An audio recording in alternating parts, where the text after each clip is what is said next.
there's queers. We are back with another super fun interview today. Today we are talking to David Reddish, the talented author of the Comic-con Chronicles. Welcome to the podcast, David. Thank you, Kaitlynn. Thank you, Theora. I'm so excited to be here. I love your show. Oh, we're so happy to have you here. And seriously, David, congratulations on your most recent publication, the final installment, Sex, Drugs, and Superheroes 3, The Wrath of Comic-Con. Thank you. Thank you. We were honored to be able to read it and talk to you today. Quick question, though. Yeah. Maybe not quick. We'll see. What was the inspiration for this whole series that you came up with? For the whole series? It goes back a very, very long time. Longer than I care to admit, frankly. It's funny. So, and I don't know if he remembers this. I'm friends with a writer-director named Darren Stein. You may know some of his work. He directed a film called Jawbreaker. He directed a film called GBF.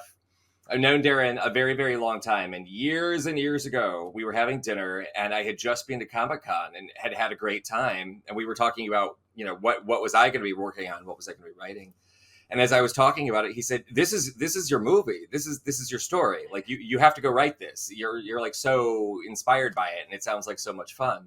So I thought, oh, okay. And I tried writing the initial draft of what became Sex, Drugs, and Superheroes was supposed to be a movie, and I just could not nail it down. It was too sprawling, and there was too much interior kind of monologue, and so it just sat around for a good 5 years, 6 years, maybe even longer than that. And when we had the big writers' strike out here in Hollywood in 2008, I knew there was no way I was going to sell a script for at least 5 years. So I said, well, I'll go write a book instead. And that was at the top of my list. And suddenly writing the story as a novel worked so much better than it did as a film, at least initially. So I was off and running from there.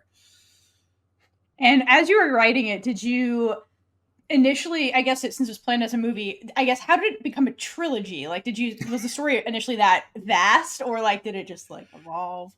So it's I'm going to have to drop another name here. My good friend Tyler Compton, the author, he writes mystery novels. When I was initially pitching the first book to publishers and to agents just all over the place, he said, you have to pitch it as a series. And I said, but this is a one-off. There's no way that it's a self-contained story. He said, come up with something. It doesn't matter if you ever do it. You got to come up with something, because right now the publishers only want series. And to put this in like the context of history, this is when Twilight was big, when the Hunger Games was really big, when Harry Potter, obviously very big. All these different novel series were really, really taking off. And the publishing world was starting to look at their properties more like film, the way film producers would look at a movie of, how far can we milk this, right? Like, how many stories are there to tell?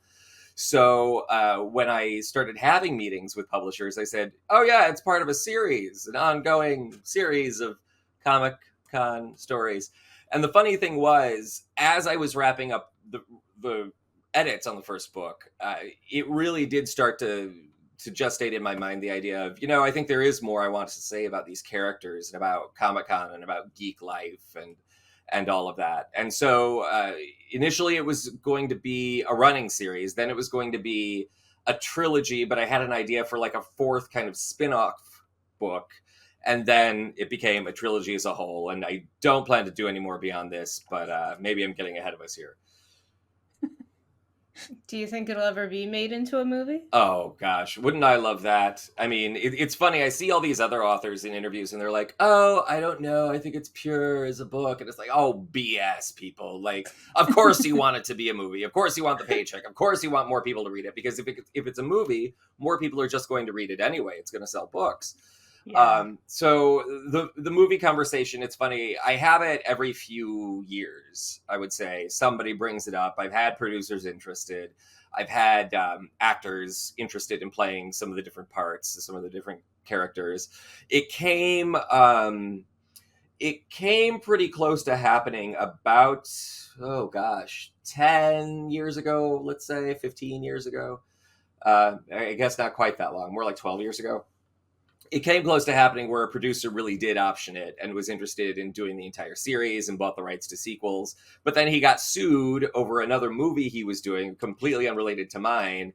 And so I didn't even get paid. So I'm not even sure that the option had any legal weight to it at that point. But the movie never happened in that incarnation, which is too bad. We were looking at screen tests. We were talking about directors. I was really excited about it. One day. One day. It'll Yeah. happen. We hope, right? Why was San Diego Comic-Con the perfect setting for this series?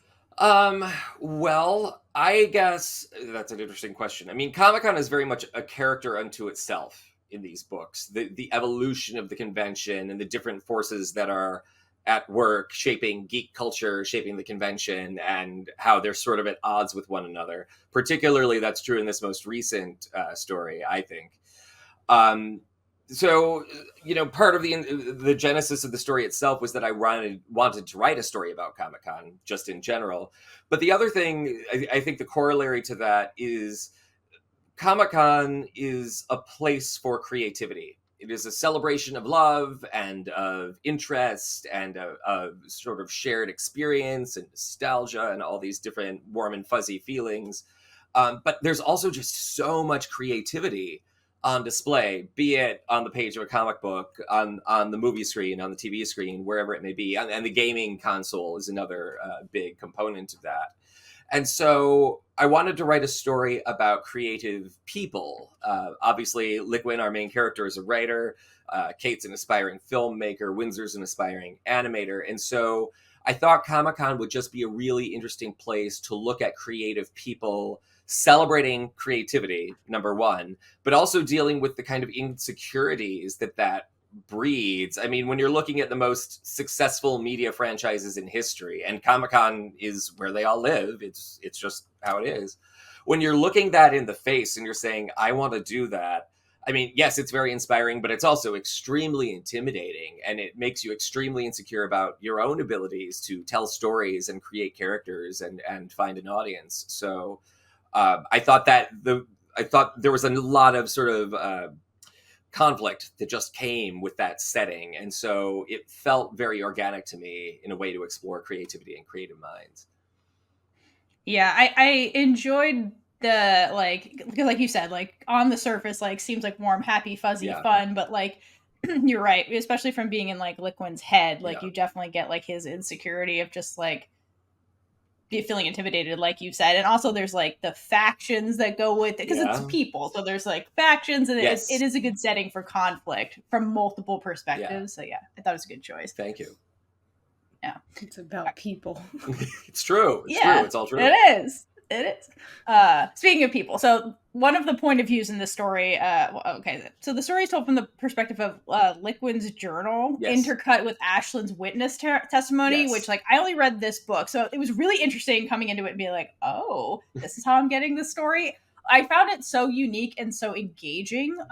Why did you decide to tell the story in this particular format? Well, to add a little bit more context to that, the other two books in the Comic-Con Chronicles, Sex, Drugs, and Superheroes and Conquest of the Planet of the Geeks, are both told in the form of Kaitlyn's journal. You're very much inside his head and feeling what he's feeling and experiencing what he's experiencing, which was by design.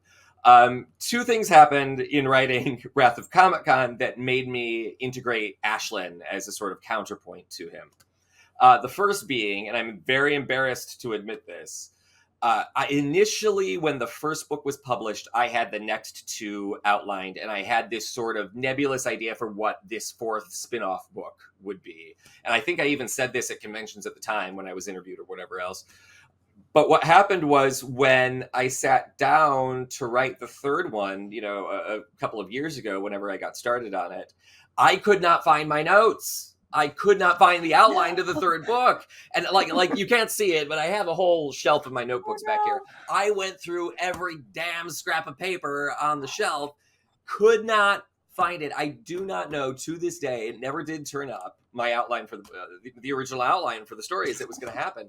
And so I'm going, oh no, what the hell am I going to do? I remembered obviously the broad strokes of it and some of this, the subplots that were definitely going to be told and sort of the payoff from the first two books. And I had all of that in mind. So I initially started trying to put it back together and it wasn't working.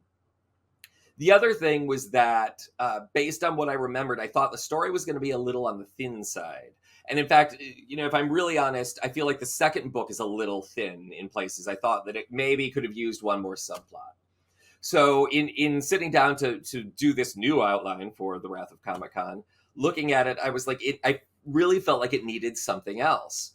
And so and at that point, this is such a pretentious thing to say. So both of you and all your listeners, please forgive me in advance, but it's the honest to God truth. Writing sequels is hard. Like, it's really hard because it's like, haven't I said this before? Like, what more do you do? Yes, I know where I want the characters to go, but how do I make this feel like it's part of the series and make the characters feel like they're true to themselves, but at the same time do something very different with it, so I'm not repeating myself.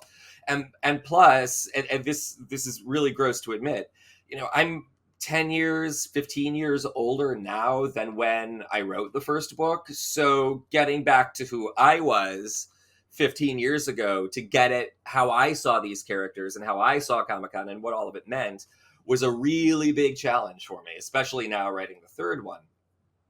So as I was sort of mulling all this over and trying to get organized, the character of Ashlyn was really banging on the door in the back of my head going, hey, what about me? Don't you want to tell my story? And I pretty much decided at that point the third book was going to be the last book in the series, at least for the foreseeable future. I thought 3 was a great number, beginning, middle, end. And I wanted to work her in somehow. And so then I had this really wacky idea for what if I do a counter narrative? What if I do 2 characters that are narrating the same story that are completely opposed to one another, so you're getting 2 different points of view? And Ashlyn, in many ways, became the key to that because she could be as cynical, and she's much older than Kaitlynn in the book. Obviously, there are twists to that we can go into in a second. But she's a much older character. She's a more cynical character. She's definitely more jaded. She's sort of the anti-Kaitlynn in many ways. And so I thought, well, wouldn't it be cool to put them in the same story? And wouldn't that flesh everything out so much more? So I came up with this conceit that Ashlyn is living in 2047. Kaitlyn's living in 2012. And they're recounting the same events. And they're describing, the evolution of this world in different ways. And so I was really inspired by Godfather Part 2. If you've seen that film, it has 2 protagonists. It has young Vito and it has Michael Corleone, De Niro and Al Pacino. And their stories comment on one another. And these 2 people never meet. They're in different time periods. And so I thought, this is something cool to try because I don't think I've ever really read that in a novel before. So it was a way to push myself as a writer, and it was a way to sort of rein in all the very real world issues I was having in approaching the third novel. Yeah, no, I what a journey to get there, but truly, like, it paid off really well. Like, truly, it gives it a very unique flavor, and also, like, it helps, like, flesh out so many things without having to, like, I don't know, expand upon the novel. Yeah. Just, like, the setting that Ashlyn's in, like, it gives you a good breath of, like, what? Yes. How did we get here? And, like, it wraps things up really nicely, so it was an excellent choice. Thank you for doing that. Thank you. Something that I enjoyed, yes. The book mentions a term called crossplay, described as dragged but geekier. Yes. If the main characters, Kaitlynn, Roxanne, and Kate, could crossplay, who would they be? Oh, my Lord. Wow. Okay. Well, I think for the sake of your listeners, let's talk a little bit about the idea of crossplay first, which is something that has really, by the way, exploded in the past few years. Maybe I'm like the most naive person in the world, but it took me a good 10 years to figure out that a lot of the appeal of cosplay in general, dressing up like a character from a show or a movie, whatever, and Comic-Con and the queer vein, the very, very beautiful, strong queer vein that has always existed within convention culture. So much of it is built around fetishism. It never occurred to me. I just thought, oh, she really likes dressing up like Buffy. And oh, doesn't he look great in the spandex? And no, it's because they get off on dressing up like that. And more importantly, other people get off on seeing them dressed like that. And the sort of fantasy of, oh, let's pretend we're Hogwarts students exploring our sexuality for the first time. Or, whatever that may be. It's very, very real, and it's come to be something very celebrated in convention culture. Now, the crossplay, I think, is a natural evolution of that, which is you dress like somebody of the opposite gender. You know, you see a man dressed up like Catwoman or whatever it may be, a woman dressed up like the Joker. For one thing, it's like, well, we're dressing up and we're celebrating our characters, so who cares? And by the way, you did a really stylish, take on, oh, I see, like a very feminized Joker is actually kind of cool, and maybe kind of sexy, and maybe kind of scary, and it takes the characters a new way, and it puts a certain, I guess, personal stamp on them. But I think it's also, jumping off the fetishism idea, it is a way to explore gender and sexuality. And so it's become a very celebrated part of culture. If Liquin, Roxanne, and Kate could crossplay, oh my gosh. I mean, I feel like Liquin would be Jean Grey from the X-Men, Marvel Girl, the Phoenix. Ooh, yes. Because he obviously has a great affinity for the X-Men. He has a great affinity for that character.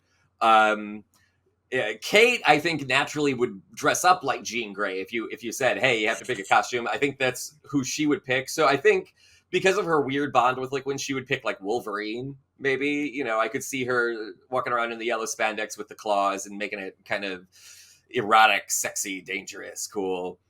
Roxanne, I think, Roxanne's a little bit trickier. I mean, I could see her... Oh gosh, I could see her dressing up as like a Batman villain, maybe like the Joker, or I could see her doing like a sexy Darth Vader, like Darth Vader-esque, like in high black stiletto boots that like come up to her thighs, and like a mini skirt, and like I'm putting the whole costume together in my mind as I'm talking to you. The helmet, and with the lightsaber, she'd be carrying the saber around and owning the character that way. And I think they would all have a great time doing it. It would be a lot of fun. I agree. I think they'd have fun, and in those settings, like it's like I like the characters you chose because like their like natural power dynamics would also like stay with those characters. I love that. Okay, follow up. Yeah. Who would straightness crossplay as? Oh, Windsor's such a funny character, isn't he? I love him so much because he's so straight-laced, hence the name straightness.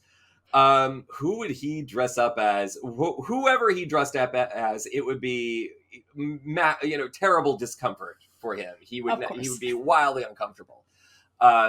Whether it be a male or a female, I could see him dressing up like a Dalek, like from Doctor Who or something like that, and just carrying the plunger around. Like I could see him just carrying a plunger. And he's like, I'm the laziest Dalek of all time. Something that sort of eschews gender and is somehow not a human being, because I think he's a little bit more comfortable thinking about himself that way. I think he would probably be like a droid character, but he would never be C-3PO. He would be like a Terminator or something, a Cylon from Battlestar Galactica. I like that. Yeah. All right. Thank you for answering that question. It's just very curious and reading it. I'm like, no, that's a great question. Actually, never thought about it like that before. All right. On a more serious note, there's this. There's a really great scene between Liquin and Raph when they are discussing safe sex practices and like bring up the horrific reality of the AIDS epidemic. Yeah.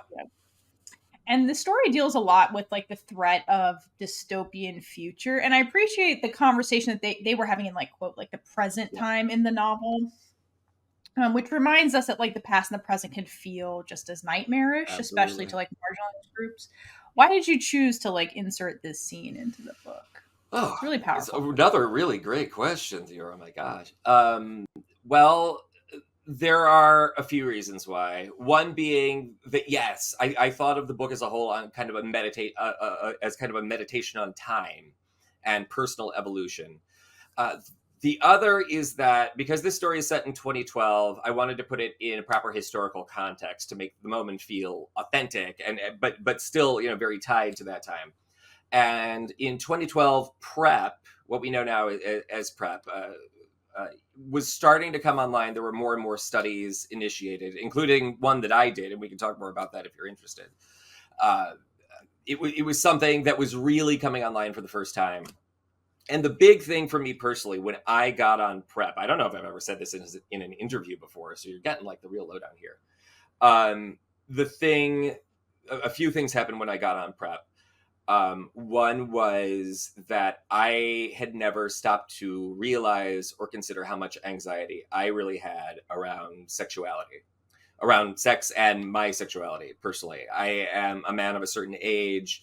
And someone asked me once, when was the first time you saw an LGBT person on television or in the movies? And I said, well, honestly, it was gay men dying of AIDS. And I remember that as far back as I can remember watching the news, frankly. That was the only representation the community had for a good decade, at least. And, I grew up in, Rent and Angels in America come out when I'm a teenager. And obviously there was a lot of talk about HIV, AIDS, and the thing that drove the point home for me was when I was doing my study on PrEP. I ran into a man I used to date at the doctor's office. Somebody, it was wonderful. It didn't work, but we'd stayed friends, and I really, really liked him. And I thought he was, an incredible artist and just a wonderful, wonderful person. And he asked me, why are you here seeing an HIV specialist? And I said, oh, I'm doing their PrEP study. He said, oh, that's good, because my last ex lied to me, and guess why I'm here? And it's funny, I still get emotional thinking about it. That just tore me to pieces, because it's like, nobody deserves that. But especially, this is someone I know and I love, and he doesn't deserve this at all. I testify to God himself about that. But it's what he has to work with now. And part of the study I was doing, we had to go in and talk to counselors to just talk about how the drug was affecting our sex life and our partners and everything else. And I went in the room and just started crying, because I said, and it was the first time I'd ever really stopped to consider, I said to her, do you know any gay or bisexual men of a certain age, say over the age of 60? And she said, no. And I said, me neither, because there aren't any anymore. We lost 2.5 generations of gay men and bisexual men and trans women to this disease. And so the reason I added this scene into the book was as a sort of way for me to process all of that anger and grief and relief and privilege, and in a very strange way, survivor's guilt. Because I think this is what men of my generation really do deal with. It's a very, very strange reality. Now, I know so many people who are HIV positive. It's a really frightening thing for me to stop for just a few minutes sometimes and think, how many people would I know? How many of them would be dead right now? And the answer is, well, I know X number of people with HIV, and the answer is all of them. And I think about what these people mean to me and how they've affected my life. And so I don't want to put too big a thing on the scene, but it is a way for me to confront the past of our community.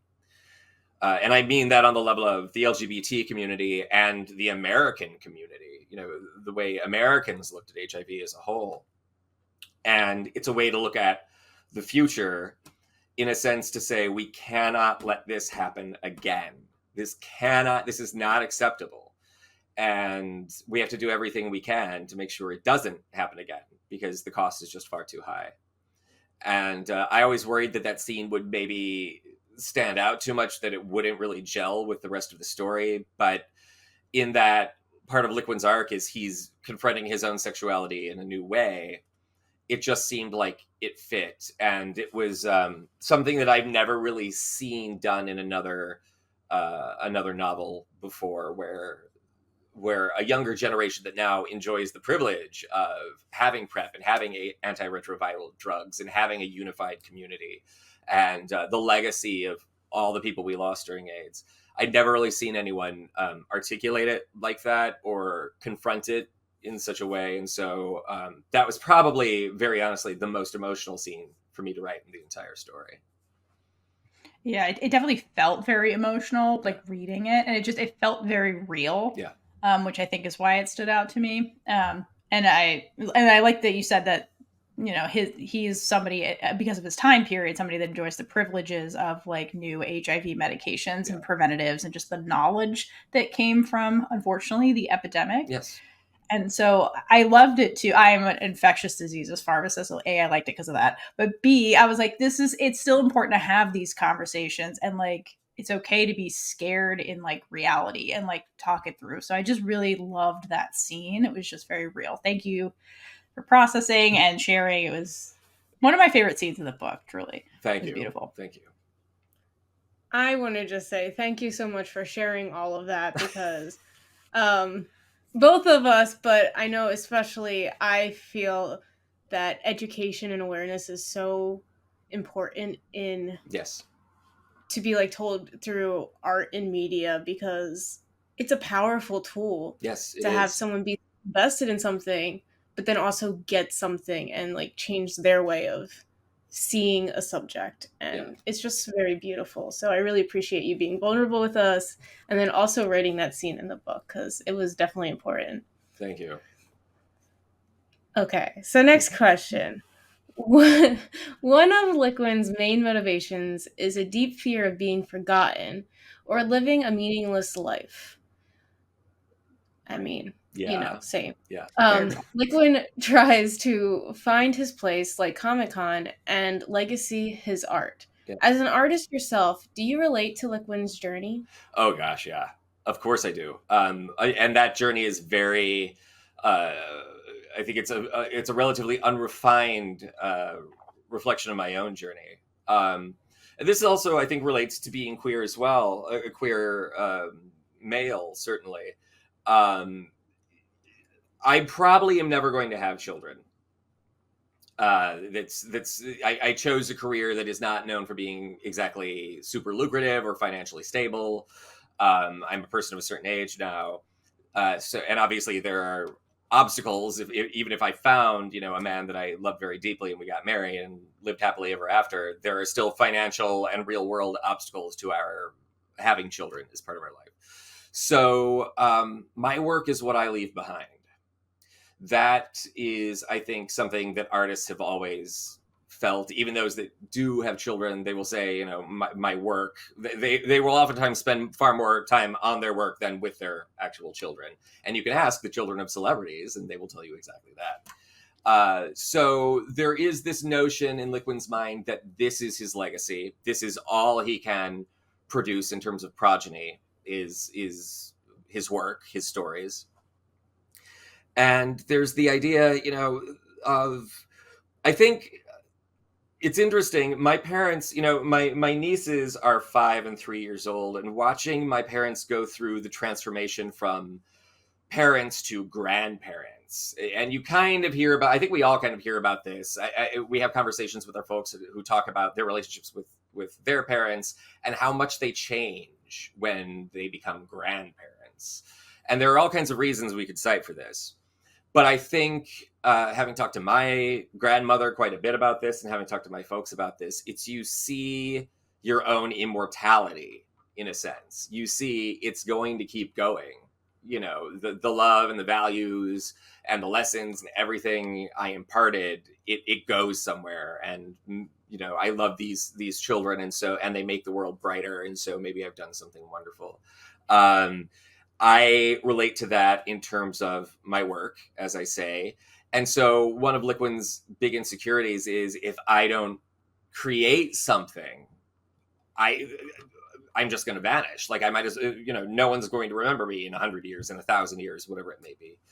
And that's the war of art that I think all of us fight on some level. It's always, this is the one they've got to remember before. I've got to make this the best it absolutely can be. I've got to give the best performance. I've got to write the best song. I've got to write the best book, make the best movie, because this is going to last forever when I, in the ways that I cannot.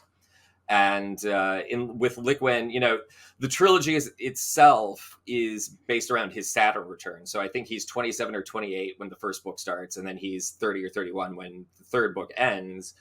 And so it's his transition from childhood and young adulthood to being a full-blown adult and middle-aged. and it's something that I think we all kind of naturally have to grapple with at a certain point, a certain age. And so it felt again very organic to his story to me to include it, both because of his age and because he has so much creative ambition, you know. Yeah, I definitely agree. It feels very real, like growing up as a millennial, that that like you need to be perfect, you need to be successful, that stuff that like gets baked into you. So like Yes. I could feel like Liquin's like pressure he was just putting on himself.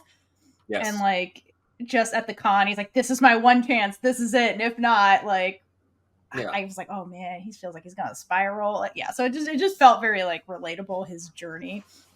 I mean, it's based in reality, certainly. You know, Yeah, every for time I put out sure. a book, it's like, oh, this is it. This has got to be the one. This has got to be the one that transforms everything. And sometimes it does, and sometimes it doesn't, or it always does, but not necessarily in the ways you would have wanted or expected it to transform you. It's a very, very strange thing, and I'm sort of living through that again with the third book in the series coming out right now. But it's also, I will say, I think it gets easier over time as you build a body of work. It's sort of like, okay, I don't need to stress because obviously I've done however many others, and I know I can do more, and it's just a matter of the time and the energy and the focus to get it done. And maybe some of that's my own maturity. I don't know, but Liquin's definitely going through a struggle in the book that was built out of my own. All right, so we've talked about there's a lot going on in this book. Yes. There's a lot to take away from it. That's really fantastic. If what do you hope the audience takes away from the book series? I mean, so much, right? Like, Yeah. I hope they have a Big better. question. I hope, first of all, they have fun. You know, I wrote these books as a celebration of geek culture because I had never really seen one that I thought was accurate to real life. Even something like The Big Bang Theory, for example, I feel like which is supposedly celebrating geeky people. It still does it with like this air of condescension. And I don't like that. So I wanted to write a story from the bottom up where it's sort of, you know, you're looking up at, this is the geek I want to aspire to be. There's something aspirational about it, you know. So I want people to be more secure in their identity. And I mean that identity as a geeky, nerdy person. I mean that identity in terms of their gender identity, in terms of their sexuality, in terms of their race, in terms of everything, right? Geekdom, like queerness, knows no real bounds. And so I wanted to draw the line between those two in the popular consciousness because I think that's always been there. And the number of conventions I've been to over the years where people are just like, what? There's so many out gay people here, queer people, you know, transgender people. Why do comic books attract this? Why does science fiction attract these kinds of people? And I'm like, because it's the same thing, man. It's, you know, what a straight cis heteronormative person might get out of the X-Men, for example, is what queer people will get out of the X-Men and out of life. And it's just a matter of saying, hey, you can relate to us. You just have to understand this is the missing piece. So I wanted to offer that missing piece to the reader. I wanted to celebrate the incredible friends that I made over the years, going to different conventions, and the sort of silliness of it, the excitement of it, and just the beautiful love and support that they've given me, the inspiration especially that they've given me. None of the characters in these stories are really based directly on a single person, but they are all based on real people in the sense that I sort of take facets and bits of everybody and pile them together in a way that's going to suit, I think, the character and the story. I just want people to have a great time and to think, you know, with the third book especially, think more about the past and the future, and just not let, you know, in terms of the creative journey, to never stop fighting. That's, you know, whenever I've had moments of doubt or moments of triumph, there's always this voice in the back of my head going, never stop pushing. You've got to keep going. You never stop pushing. The only way you lose is if you stop. But, you know, be it on a high note or a low note. So I want everyone to keep pushing and, you know, be creative. You guys have seen the Muppet movie, right? The original Muppet movie, I hope. Kaitlyn's not nodding. Have you not seen the Muppet movie? Dude. Theora's seen everything. I've seen nothing. Oh my gosh. Okay, well, this is your homework for later. You're going to watch the original Muppet movie, directed by James Fraley from 1979, because it is, and this even plays a role in the second book in the series, it's the best movie ever made about creativity and creative ambition, in my view, in that it shows the dark side and it shows the light side. And ultimately what gets Kermit through that journey is, it's his friends, it's his relationships with people. But the way that movie ends is in this very postmodern way where the entire set collapses and Kermit just turns and looks into the camera and says, life's like a movie, go write your own ending. And that's what I wanted to give other people. It's tell your story. It's really beautiful. It is really beautiful. Yeah. And, I could sing the entire song right now, but I won't, as a mercy to all of you. Keep believing, keep pretending. I mean, because we're sitting here and we're puppets and we did it. You're a human being. Why can't you? That's what I've always carried with me. And that's what I want other people to carry when they feel inspired. That's beautiful. So I love it. I hope that inspires people to go to conventions more. I hope it inspires people to watch the Muppet movie. That's it. Kaitlynn. Oh my gosh, Theora will watch it tomorrow. It's funny as hell. It is. Yeah, I hope it inspires people just at conventions and people, so many people want to tell stories. I think I remember years ago reading a survey that the number one ambition among Americans, the thing everybody said they would really like to do, was 82% of the population said they'd like to write a book. So wow. Everybody get on it. You have talk to text now. It's easier. Get on it. All right. Well, I think those are all great, lovely messages.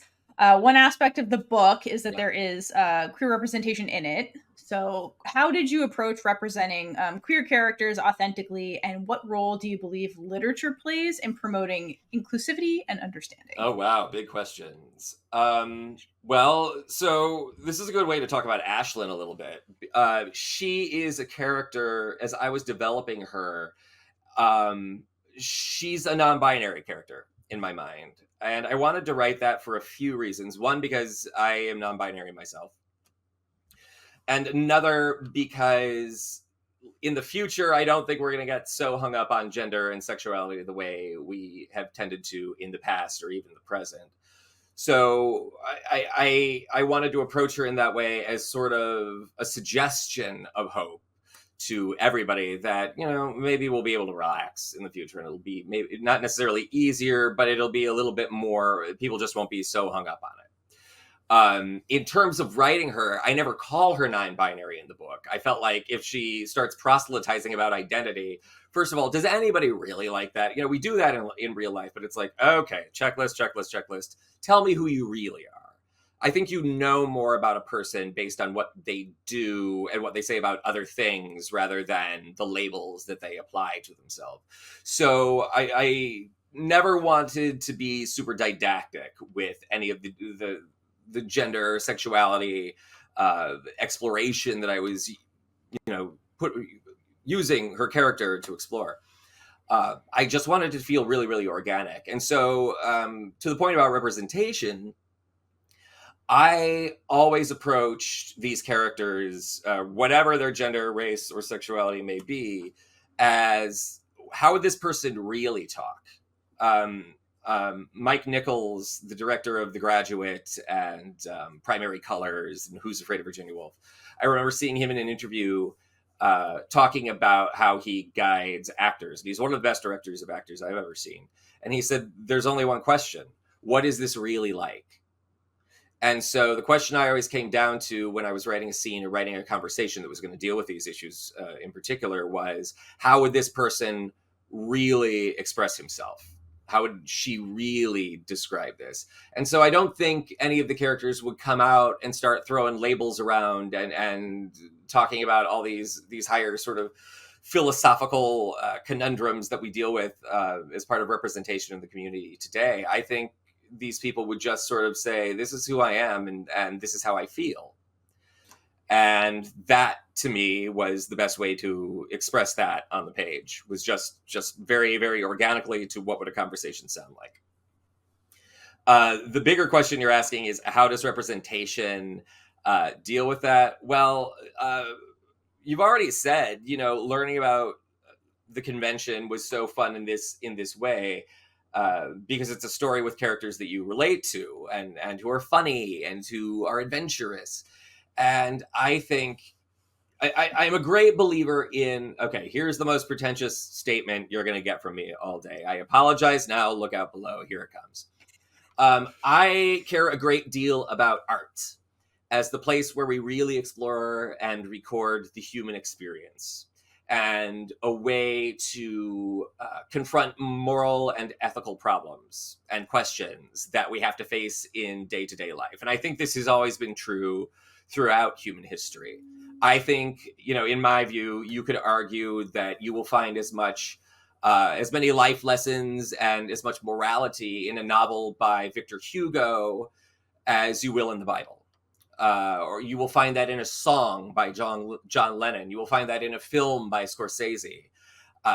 Things that are right, things that are wrong, things that don't have clear answers, things that are right, but you have to add the caveat, the things that are wrong, but you also have to add this caveat, whatever it may be. And so I think when it comes to representation, I approach it in the same way that I approach sort of the morality of it. I think people will relate much better if they see something encapsulated through art, because they will be able to feel something that way, experiencing it. You don't necessarily feel things when you're sitting in social studies class, like as a freshman, and you're talking about current affairs. You feel it when you're talking about, my friend is an immigrant and he got deported. My friend is a woman and she does not have autonomy over her reproductive system. My friend is queer and he cannot protect his family. Whatever that may be, you feel it more when it relates to your life and your own personal experience. And so when I write, be it characters at Comic-Con, be it characters in the 4th century, whatever it may be, I'm working on a book about a graphic novel about witches right now. So whether it be witches who are fighting in World War II, you get more if you relate to them. You get more when you can say, I identify with this character. And so suddenly I'm feeling and thinking the way he feels and thinks. And I had never thought about life this way. I'd never thought about my morality this way. So, and pretentious statement, but there you have it. Well said. Honestly, not pretentious at all. Like, that is exactly how I feel about art and why I think it's so powerful. And I could not agree with you more. But also, that comic book about witches sounds amazing. As soon as I heard that, like, witches in World War II, Theora, yes, all the yes to that. We can talk about that a little bit in a second. I'm really excited for it. And actually, this morning, I just the artist who's drawing it sent me an incredible page from it. And I'm like, it's really happening! Oh my gosh, it looks great. So. That's so great. Well, I'm happy to hear that you're working on your next project. That's really exciting. That's actually all the questions we have. We're almost at the top of our hour. Okay. If you want to mention anything about your new project, that'd be great. Sure. The title is Witchcore. Witchcore Volume 1. It is going to be an ongoing series, we hope. I am writing this with Joe Phillips, who is a legendary comic book artist. He's drawn Wonder Woman. He's drawn the X-Men. He's been openly gay his entire career. And he and I met. It's one of these weird Hollywood stories where it's like, I remember seeing his work long before I knew who he was as a teenager, long before I knew who I was. I remember going to Comic-Con the very, very first time and seeing his work and thinking, oh, he's queer and he also draws erotic comics. And oh, wow, I didn't know it could get that big. Okay. And then, seriously. I love that. He would endorse it, or that those could get so big because he likes big. Anyway, Joe and I got to know each other through mutual friends, and because sort of doing the different conventions over the years, especially after I had written the first book and it became tied to my own career and my own lifestyle so much, you start to get to know people because you kind of see a lot of the same faces. And Joe and I got to know each other, and I just loved his work so much. So every time we were at a convention together, I go talk to him and I go look at all his new stuff. And he like me has a great love of Hollywood and like classic Hollywood, so he'll draw like movie posters for like classic comic, like Superman, but it's Gregory Peck as Superman kind of thing, or it's what was the one he did, like Judy Garland as Ms. Marvel or something like that. Like he draws like these classic Hollywood stars. That's awesome. Like Betty Davis in X-Men as Jean Grey. Like he does, where I think Mickey Rooney's like Wolverine or something. And they're so cool. They're so cool. Anyways, Joe and I were chatting one day, and I was just saying hi to him, and he said, "I have this idea. I want to do a story about witches in World War II." And he sort of laid out what the whole idea was, and I said, "I think it's a great idea. You should go do it. Go do it, man. I'd read it." And then he said, "Would you write it?" And I said, "Well, first of all, we've never worked together before. Secondly, I've never written a graphic novel before. I'd written one that was never actually produced, but so I know how the mechanics work." But I said, "Are you really trusting me to do this, man?" And he said, "No, I think you're the right person. So take a crack at it." So I went off and I wrote the first 20 pages of the book, sent them to him, and he said, I was expecting notes. You never really know when you're collaborating with someone else, particularly someone like me who's used to always working solo, like writing a book, right? Working in journalism, whatever it is. It's kind of a solitary thing. I wasn't sure what kind of reaction I was going to get. And he was like, "No, you nailed it. This is it. This is exactly what I like. I love the pacing. I love the way you're writing these characters." So it's been a really, really great experience. We have a great dialogue with one another. I think in part because we both love the movies, I can say, okay, this character, Henry Ford in 12 Angry Men, the look that he has, like, that's the way this character sort of looks and moves. And he goes, "Oh my gosh, I know exactly what you mean." And, sends me pages back, and it's like, oh, wow, there he is. So we're really excited about it. I can't say too much more beyond that about when we're releasing it and who's publishing it, because those are ongoing conversations. But hopefully by the end of the year, we can talk about that one a little bit more, and I could get a copy in your hands. We'll see. Well, all of that sounds really exciting. I'm glad you got things in the works and you have a new partnership going on, and we would love to talk to you about that. Anytime, man. Anytime. When you can. That'd be amazing.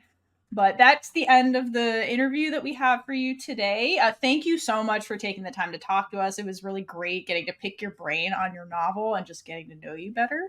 Thank you. I appreciate the coverage and the attention and your awesome questions. I can tell you actually read the book, which is more than I can say for some interviews that I've done. And I appreciate that you do a great show for the community, highlighting art and interesting people in it, and it's a great honor to be on your show. So thank you both so much. No, thank you, truly, and that was very kind of you to say. Before we conclude the show, how can our listeners at home support you or connect with you? You can find all 4 of my books, the Sex, Drugs, and Superheroes trilogy, the Comic-Con Chronicles trilogy, as well as my other book that we haven't talked about, The Passion of Sergius and Bacchus, which is a 4th century Roman epic about 2 Christian gay people. They're all available on Amazon and at fine retailers. Sergius and Bacchus, I have to do the shameless plug, celebrating the 10th anniversary this month, and just came out in hardcover in a new anniversary edition for the first time. So I'm really excited about that. It was beautiful to hold it in my hands the first time. All of that's on Amazon. You can get it fairly easily just by looking at my name, David Reddish, or the titles of any of the books. You can also find my journalistic work on Wealth of Geeks. That's my online magazine where I am managing editor. And you can connect with me on social media on Instagram at The Gay Magneto. That's Magneto like the X-Men, all one word, The Gay Magneto. I'm surprised Ian McKellen has not sued me yet, but so far we're going strong. So he's the only person I would possibly cede the title to. Right. Fair. Yeah. Well, thank you again, David. This was super fun. And to everybody listening at home, please check out David's work and connect with him like he said. And until next time, Hydrate for lesbian Jesus. And gay it up all over the place. Bye. Bye. Bye. And with that, we've been Big Gay Energy. If you like this episode, check out all our other episodes right here on YouTube. Please like, leave a comment below, and subscribe for more amazing super gay content.